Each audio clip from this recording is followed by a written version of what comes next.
जरा तसव्वुर कीजिए कि एक बच्चा अपने घर के बाहर खेल रहा है। उसके माँ बाप बेफिक्र हैं कि घर के पास ही तो है, लेकिन पलक झपकते ही वो आंखों से ओझल हो जाता है।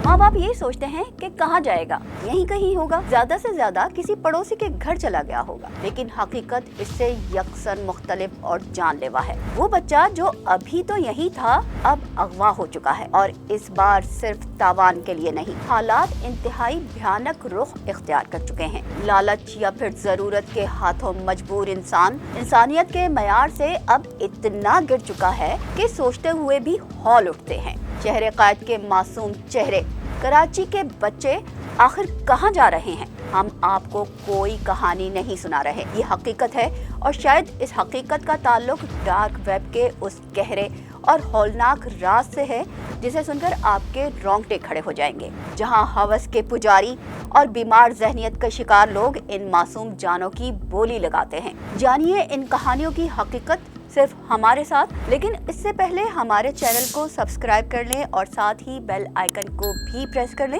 ताकि हमारी अपडेट्स आपको मिलती रहें।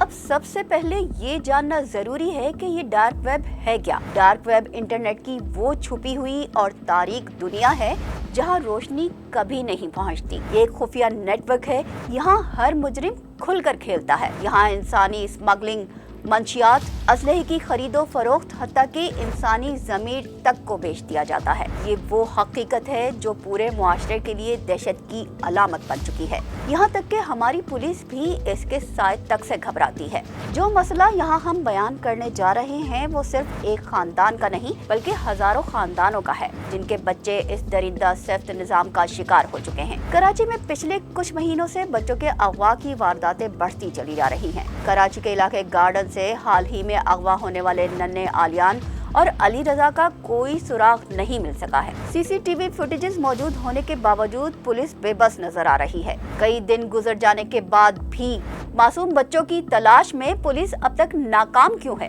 ये क्या खेल है और कौन है जो इन मासूमों की तकदीर से खेल रहा है, और इसके पीछे आखिर क्या मकासद कार फरमा है? इन तमाम सवालों के जवाब हमें डार्क वेब की तारीक गलियों में मिलते हैं, जहाँ इंसानियत का खून बहाया जा रहा है। यहाँ वो खौफनाक कारोबार पनप रहे हैं जिनमें बच्चों की स्मगलिंग तक शामिल है। ऐसे ही कुछ वाकयात कुछ साल पहले कसूर में हुए थे। सन 2015 में 280 बच्चों की वीडियोस डार्क वेब पर बेचने की खबर ने पूरे पाकिस्तान को हिला कर रख दिया था, मगर हुकूमत ने आंखें बंद करके इक़्तिदार की सियासत में खुद को मशगूल रखा। फिर 2018 में ज़ैनब कत्ल केस सामने आया और उसके साथ ही मजीद 12 मासूम बच्चियों की सिसकती कहानियां बेनकाब हो गई। लेकिन नतीजा क्या रहा? एक मुजरिम को फांसी देकर बाकी केसेस से दामन छुड़ा लिया गया। नतीजतन डार्क वेब का जिक्र महज एक कहानी बनकर रह गया। कराची में बढ़ते हुए अगवा के वाकयात और कसूर की वो भयानक तारीख रियासती बेहिस्सी की हकीकत की पोल खोलने के लिए काफी है। दुनिया भर में डार्क वेब एक संगीन मसले के तौर पर सामने आ रहा है। अमेरिका, यूरोप और एशिया के कई ममालिक इस खतरनाक नेटवर्क के खिलाफ जंग लड़ रहे हैं, लेकिन पाकिस्तान में ये मसला और भी शदीद है। यहाँ हुकूमती इदारे इस मामले को संजीदगी से लेने में नाकाम नजर आते हैं। ये वो वक्त है कि हम इस मसले के खिलाफ खड़े हो जाएं। डार्क वेब सिर्फ एक इंटरनेट का हिस्सा नहीं है, ये हमारे मुआशरे की तारीख हकीकत है। हमें अपने बच्चों की हिफाजत के लिए इकदाम करने होंगे। मेरा आपसे सवाल ये है कि क्या हम अपने बच्चों को इस हौलनाक निज़ाम से बचा पाएंगे? क्या कराची की गलियों से गायब होने वाले बच्चे दोबारा अपने वालिदैन की आगोश में जिंदा सलामत वापस आ सकेंगे, या फिर ये सिलसिला यूं ही चलता रहेगा? अगर तो हम वाकई इस सिलसिले को रोकना चाहते हैं तो हुकूमती सतह पर सख्त कवानीन, इंटरनेट की मॉनिटरिंग और अवाम में शऊर उजागर किए बगैर इसकी रोकथाम नामुमकिन है।